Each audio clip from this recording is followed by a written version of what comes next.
I'm Miro Karenha, and today we're really thrilled to have Julia Pyper with us today. And Julia is a climate journalist and also the co-host of the Political Climate podcast. And more recently, they've started a series called Ditched. So we're really excited to have Julia on to chat a little bit about her recent reporting, where Ditched is going. And thank you so much for being with us today, Julia. Of course. I'm a huge Our Daily Planet fan, so I'm glad to be with you guys. Aw, thanks. Music to our ears. Thank you so much. But I wanted to ask first and foremost, can you tell us a bit about your background? What inspired you to go into climate and energy journalism? It's kind of funny. I have to admit, I didn't know that I would be in this space at the outset. I knew I wanted to be in journalism, and I really believe in the power of communication to create good in the world. I mean, we also know that it can be a tool of oppression and propaganda, of course, but I think smart reporting and the facts are what we need to have healthy democracies, is what we need to tackle big issues like climate change. And so I got lucky with the first job at E&E News in Washington, D.C., and really got to go off the deep end into the energy and in climate space in a city where a lot of policy gets made, obviously. I grew up in Canada, so it was interesting to suddenly be on Capitol Hill in the US learning about bills in the hopper and riding the underground train, following lawmakers around, covering EPA policy and DOE rules, things like that. So it was a really good education right off the outset. I love this space now. And the last thing I'll say on it is, as we know, climate change touches everything. And so that the original impetus to work in a space that helps forward humanity, I feel like working on climate issues is very much that space. So I feel like I'm very much living the dream I had initially at the outset. It's great to see people being able to live their dream in journalism still in this day.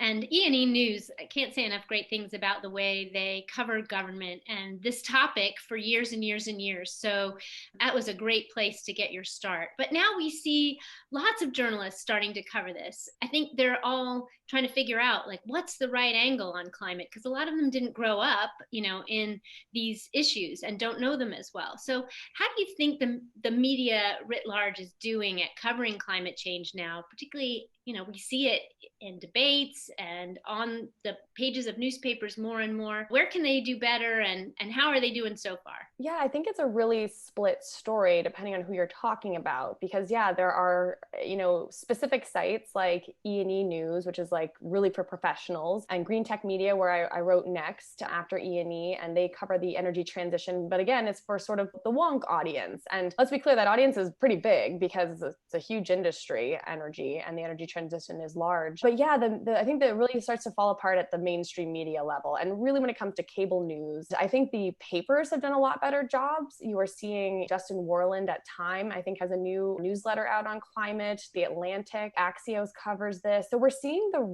written journalism world, I think, really embrace this more. What I think we need to see more of an evolution is on television, where a lot of people still get their news. But we are seeing a change there. We have to note the presidential debates had climate change brought up several times now, which is a question that really hadn't ever been addressed head on before. And that's thanks to activists and then broader populations of people stepping up and saying, we need answers on this. I think the fact that we're feeling the effects of climate change today have made it less possible for the media to ignore the issue. Now it's a question of getting the language right, because do you believe in climate change is not a question. You don't believe in it. It's not Santa Claus. So that's where I think the media still has to kind of draw a little bit from the wonks and learn how to frame these issues correctly so that people are getting the right information. Absolutely. And I mentioned a little bit earlier the new offshoot of Political Climate, which is a series called Ditched. And we talked a little bit about this before, and you'd mentioned that really kind of the motivation for it was that there was so much content out there on green finance and really what are the kind of market solutions that we see going on that are happening despite what's really going on in Washington. And so I wanted to ask, can you tell us a little bit more about Ditched, how it came to be, and maybe your plans for where you hope it'll go?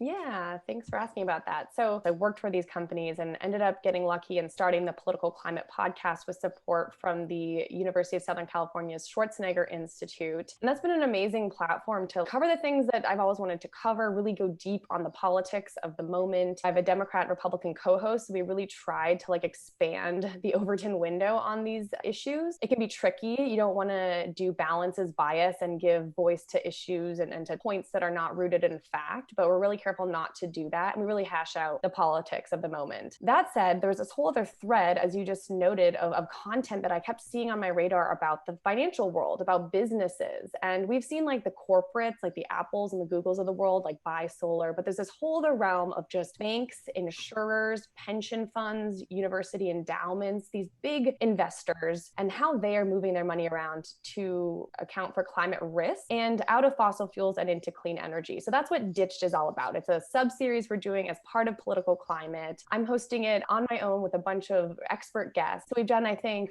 4 or 5 episodes so far. So we had on the head of the Wallace Global Fund, Ellen Dorsey, and that organization really helped activists at the university level start the divestment movement and getting their universities to ditch fossil fuels from their portfolios. And that's really how this started. But this whole discussion evolves quickly from there into a broader world of green finance. And that's where you're not just shifting money out of fossil fuels, but you're talking about what are the equitable green places that big investors can park their money. And that gets complicated because these investors don't necessarily know where to put their funds. They have duties to their investors to have a return, like the pensioners here in California. So it's a big space. We're tackling it. We'll do some more episodes coming up. We took a brief break around the election, and I'm excited to have those episodes also appear and be distributed by Our Daily Planet. So we are little really plug excited for that. about that. Really excited. We love Political Climate and we love Ditched and we love featuring them on our website. We think that they're great ways to inform different kinds of people about climate change, and the financial world is getting it now. Hopefully even a broader spectrum of people across a wide variety of political views and ages are starting to really understand and want to know more about climate change and the issues. And I personally think a lot of journalism will be covered through the lens of climate change, but it's hard for journalists because there is still, I guess, a lingering doubt in a very few people's minds about whether climate change really exists. And yet, to cover these issues, you kind of have to believe the science. How do you think you do that in a way that can appeal to people who still aren't sure, who are on the fence, who are trying to learn, trying to understand, particularly given your background with Political Climate, where you have this group of people who have a range of views about other issues, but all agree on climate change? I think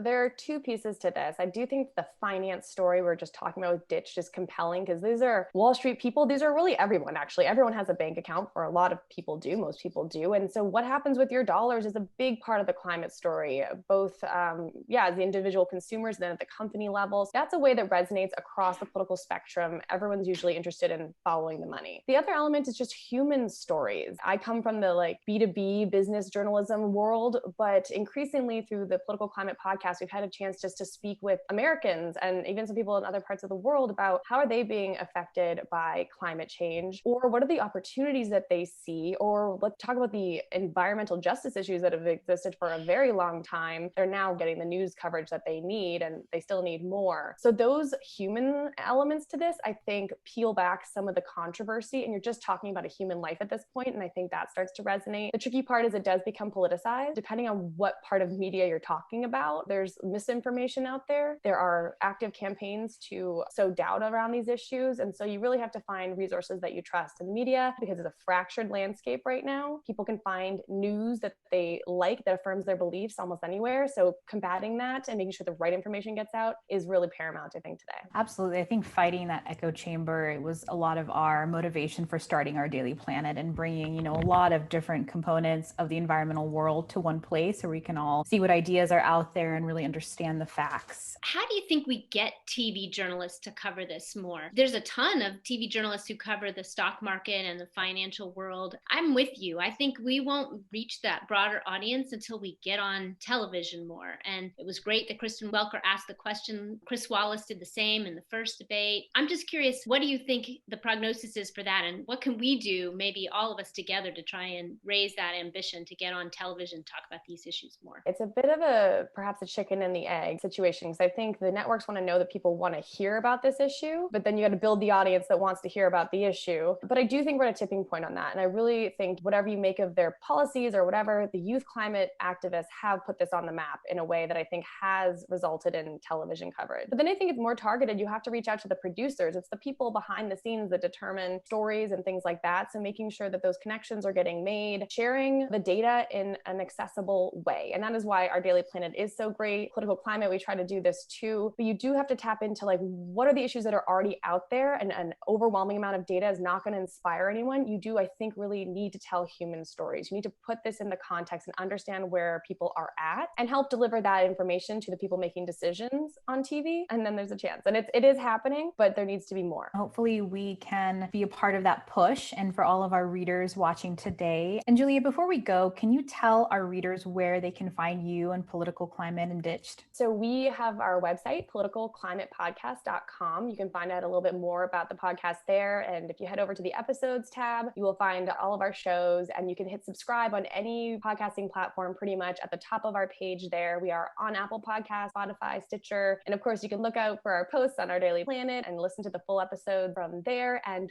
we are on Twitter at @poly_climate, and we're on Instagram with the same handle. Thank you so much. I highly recommend everyone listens to these podcasts. I specifically this summer got some waterproof headphones so I could swim my laps and listen to them, because it's really informative and it's a really good chunk of time to just understand what's happening. So please be sure to look out for the latest Political Climate podcast that we feature, and also the Ditch series, which we will be distributing going forward. And we're really excited about that and to have many more conversations with Julia. So thank you so much for joining us today. Thanks, Julia. Thank you. Yeah, thank you.